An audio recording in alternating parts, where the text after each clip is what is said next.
In star career point channel. जैसा कि मैंने अपने इंट्रो में आपसे कहा था, स्टडी विद इंटरटेन, यानी अगर पढ़ने के साथ में उसमें इंटरटेनमेंट भी हो और साथ में मुझे मज़ा भी आए तो फिर क्या बात। और साथ में एक बात सबसे इम्पोर्टेंट चीज़ कि क्वेश्चन करना आसान है, एक्सरसाइज सॉल्व करना आसान है, लेकिन उसका अगर कॉन्सेप्ट हमें समझ में आ गया तो फिर हम कैसे भी क्वेश्चन कर सकते हैं। जैसा कि मेरी टीचर ने भी मुझे पढ़ाया तो उन्होंने एक बात कही कि बच्चे पहले क्वेश्चन का कॉन्सेप्ट समझिए, छोटे क्वेश्चन समझिए और उस तरीके से रिलेटेड क्वेश्चन समझिए, और उसको अगर समझ गए तो बुक के कोई भी क्वेश्चन आप आसानी से कर सकते हैं। तो मैं ये कहना चाह रहा हूँ 9th क्लास की बात करें तो आपकी क्लास में हम लोग चैप्टर 1 शुरू करेंगे। ठीक है, let we start. Thank you very much. Chapter 1 की बात करते हैं। Chapter 1 number system. इसको शुरू करने से पहले हम लोग बेसिक चीजें कुछ सीख लें, कुछ बेसिक इंफॉर्मेशन जो आपके लिए बेहद जरूरी है। क्या क्या? Natural number, whole number, even number, odd number, काफी चीजें आपको पता होंगी। एक रिवीजन भी हम लोग देख लेते हैं आती है, या फिर अगर कुछ चीजें मिस हो रही हैं तो उनको प्रॉपर शेप में एक समझ लेते हैं। ठीक है, ऑड नंबर, प्राइम नंबर और इंटीजर। तो सबसे पहले नेचुरल नंबर की बात की जाए, हिंदी में इसको हम प्राकृतिक संख्याएं कहते हैं। इसकी शुरुआत होती है 1 से, 1 2 3 4 5, इस तरीके से ये इनफाइनाइट तक जाए। ठीक है। सेकेंड बात की जाए पूर्ण संख्या, जिसको हम होल नंबर इंग्लिश में बोल रहे हैं, इसमें सिर्फ एक नंबर एक्स्ट्रा ऐड होगा, that is 0, and after that सारा कुछ एक सा। इसीलिए हमने सिस्टमेटिकली वे में बनाने की कोशिश की है। तो इसके बाद 1 2 3 4 5, इस तरीके से ये भी इनफाइनाइट तक जाएगा। इसके बाद की जाए इवन नंबर, सबको पता है बट एक टर्म्स में मैंने डाल दिया है। क्या होते हैं? जो नंबर 2 से डिविजिबल होते हैं वो इवन नंबर होते हैं। तो 2 4 6 8 10 12 इस तरीके से मिलेंगे। और ऑड नंबर क्या होता है? बेसिक डेफिनेशन ऑड नंबर की, जो नंबर 2 से डिविजिबल ना हो वो ऑड नंबर होता है, राइट। तो ऑड नंबर में बात करें तो 1 3 5 7 9 ओके 11, इस तरीके से नंबर जो 2 से डिविजिबल ना हो। 1 हो गया, 3 हो गया, 5 हो गया, 7 हो गया, 8 ना हो गया, 9 हो गया, 10 ना हो गया, 11 हो गया, 30, इस तरीके से हमें मिलते जाएंगे। अब बात करते हैं प्राइम नंबर की। बात करें तो प्राइम नंबर का बेसिक कॉन्सेप्ट है जो नंबर अपने से ही और या फिर 1 से डिविजिबल हो। जैसे बात करें, शुरुआत हम 2 से की जाती है। यहाँ से 2 को हम लोग इवन प्राइम नंबर, ध्यान रखिएगा 2 is a even prime number. इसके बाद 2 के बाद हमारा 3 आ जाएगा, 5 आ जाएगा, 7 आ जाएगा, 7 के बाद 9, 3 से कट सकता है तो नहीं रहेगा। 9 के बाद बात की जाए 11 हो सकता है। ठीक है, 11 के बाद 13 हो जाएगा, 14 नहीं होगा, 15 नहीं होगा, 16 17 18 नहीं हो सकता, 19, इस तरीके से हमें मिलते जाए जो अपने से ही और या फिर 1 से कटे। ठीक है। इसके बाद हम इंटीजर्स की बात करें तो इंटीजर्स के लिए बेसिक समझिएगा, हमने एक लाइन ड्रॉ की यहां से यहां तक। ओके, यहां हमने 0 मेंशन किया, 0 के इधर के सारे टर्म निगेटिव होते हैं, राइट। और 0 के इधर की बात की जाए तो सारे पॉजिटिव होंगे। तो इसको एक ही टर्म में हम लोग समझते हैं। यहां की बात की जाए 1 2 3 4 5 6 7, तो इन नंबर्स को हम बोलेंगे positive integer. This name is positive integer. यहां लिख देता हूं,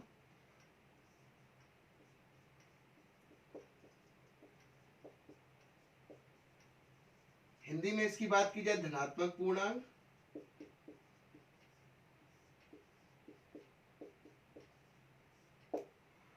और इनकी बात की जाए यहाँ -1 -2 -3 -4 -5 -6, तो इन नंबर को हम बोलेंगे नेगेटिव इंटीजर। नेगेटिव हिंदी में बात की जाए तो ऋणात्मक पूर्णांक। 0 को ना ही हमने पॉजिटिव में रखा है और ना ही हमने 0 को नेगेटिव में रखा है। तो ये लेफ्ट साइड के आपके आगे नेगेटिव इंटीजर और राइट साइड के आगे पॉजिटिव इंटीजर। कुछ और देखते हैं आगे, रेशनल नंबर के बारे में देखते हैं। रेशनल नंबर को हिंदी में परिमेय संख्याएं कहते हैं। इसकी 2 डेफिनेशन, एक हमने जूनियर क्लास में की थी, कोई भी नंबर जो P/Q के फॉर्म में हो और Q कभी भी 0 ना हो। जैसे मैं बात करूं, जैसे नंबर हमने 2 लिखा या हमने -2 लिखा, राइट, तो इसके नीचे 1 हो सकता है, राइट। तो इसलिए दोनों नंबर रेशनल नंबर है। फ्रैक्शन में भी हम लिख सकते हैं, जैसे हमने -5/2 लिखा या 7/2 लिखा और साथ में 0 भी। आप कहेंगे 0 कैसे? तो 0 ये जीरो हो सकता है, ये नहीं हो सकता, क्योंकि 0/1 भी हम लिखेंगे तो ये इसकी भी वैल्यू आ जाएगी जीरो, राइट। तो इस तरीके के जीरो भी आपका एक रैशनल नंबर है, जो कि एक्सरसाइज 1.1 में इसका एक्सप्लेनेशन आपको मिलेगा, राइट। तो इसलिए पहले इसको थोड़ा डिस्कस कर लेते हैं। दूसरी डेफिनेशन इसकी एक और आती है जो आपकी 9th क्लास के लिए बहुत इंपॉर्टेंट है, नॉन टर्मिनेटिंग रिपीटिंग नंबर, इसको शॉर्ट बोल देंगे एनटीआर, और हिंदी में इसकी बात की जाए तो अनवसानी आवर्ती, यानी कि ऐसा नंबर जो रिपीट करने लगे, जैसे 3 ऐसे नंबर की बात की जाए, राइट। और कि दो नंबर रिपीट कर सकते हैं, 1.12 ऐसे भी हो सकता है, 0.5555, यानी कोई भी नंबर, एक नंबर हो, दो नंबर हो, तीन नंबर हो, अगर वो रिपीट करने लगते हैं तो उस केसेस में इसको हम बोलते हैं, इसको भी हम कहेंगे रैशनल नंबर। एक और डेफिनेशन की बात करते हैं, इरेशनल नंबर, हिंदी में अपरिमेय संख्या कहेंगे इसको, जो नंबर रूट से बाहर ना निकल आए, रूट में ही रहे, राइट। √2, √3, √5, √7, इन सभी को हम इरेशनल नंबर कहेंगे, जो कि हमने जूनियर सेक्शन में पढ़ा था। और हाँ, अगर आप कहेंगे सर ये 4, तो 4 को बेसिक आपको पता है 2 × 2 हमने कर दिया, 2 बाहर आ गया, तो फिर ये रेशनल नंबर बन गया, ना कि इरेशनल, यानी इरेशनल नंबर की कैटेगरी में ये नहीं आया, ठीक है।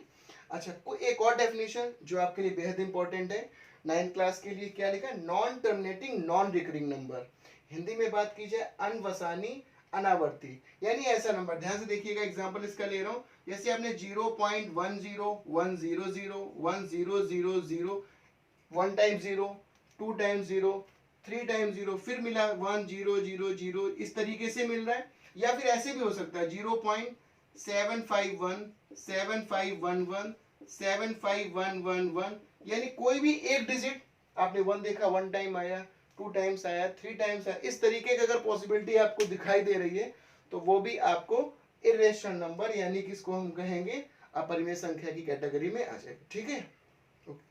एक और नंबर हम लोग देखते हैं, the name is real number, Hindi में इसको वास्तविक संख्याएं बोलेंगे। इसकी बेसिक डेफिनेशन है -∞ टू +∞ ऑल नंबर्स, यानी कि -∞ टू +∞ जितने भी नंबर्स हैं उन सभी को हम रियल नंबर या वास्तविक संख्याएं बोलेंगे।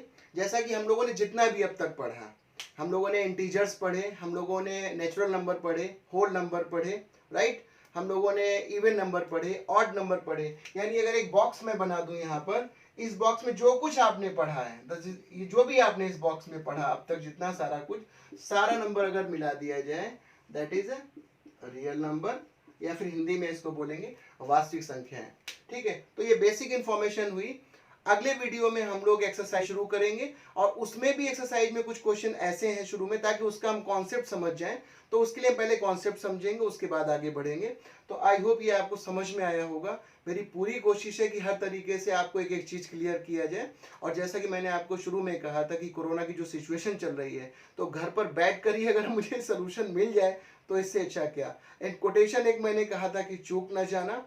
अगेन मैं आपसे फिर से कह रहा हूं, अगर आपने चैनल सब्सक्राइब नहीं किया है तो कर लीजिए। और हाँ, हर चीज़ का प्रॉपर सोल्यूशन, प्रॉपर तरीका, ताकि आपको बहुत आसान रहे, ठीक है। और साथ में मैं ये भी कहना चाहता हूँ कि आप लाइक करिए, शेयर करिए और कमेंट जरूर करिए, ताकि हमें फीडबैक मिल सके। Thank you very much.